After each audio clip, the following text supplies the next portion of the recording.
இந்த பில்டிங் பற்றி சொல்லுங்களேம்மா. இது ஜான் சுலைவான்னா யார்? அது தமிழ் மனுஷன் தான். அவர் லண்டன்லேருந்து வந்தார்னு சொல்கிறாங்க. அப்படியா? ம் அப்படின்றாங்க, என்னமோ தெரியல. பங்களா வந்து அவங்க நம்ப முடியாது. ஓகே. இந்த 5 பூரா நம்ம தாத்தா வாங்கி வச்சுருக்கோம். ஓகே. இப்போ வந்து இந்த மாதிரி பண்ணிட்டாங்க. Okay okay. இருக்கிற காடு ஓங்க கீழே மேலெல்லாம் அந்த ஐயாவுடைய தான். அந்த ஐயாவோட ஒரே தொடர்ந்து வச்சிருக்கிறேன். அவன் வேறு விட்டுட்டு போயிட்டான். Okay.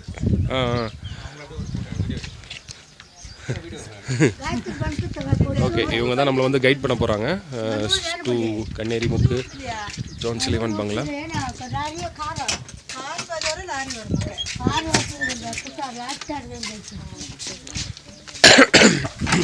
Venki, you are about to say something. We'll get it. We'll look into that. பங்களாக்குள்ளே நம்ம என்டர் ஆகிறோம். Okay.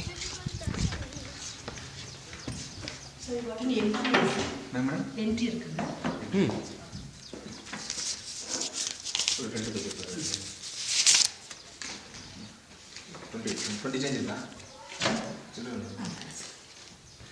Okay, this is the place. Okay, so entrance மேலேயே எப்படி இருக்குது.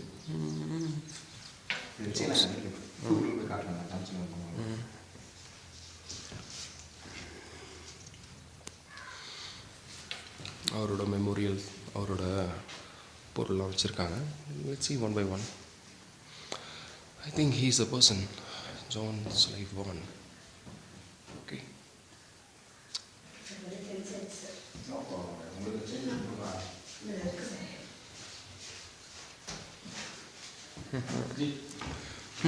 Okay.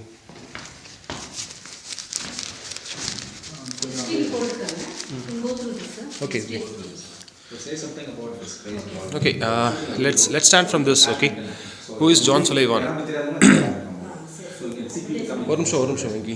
Let's see who is John Sullivan. John Sullivan பார்த்தீங்கன்னா the monument of he came here by 1818. Okay, the collector of Coimbatore அவர் தான் நினைக்கிறேன். And later became பெத்தக்கல் அப்படின்னு சொல்லிட்டு ஒரு பங்களால இருந்து he was an English civil servant who named this place. Okay, colonial Greece. Between 1821 to 1822.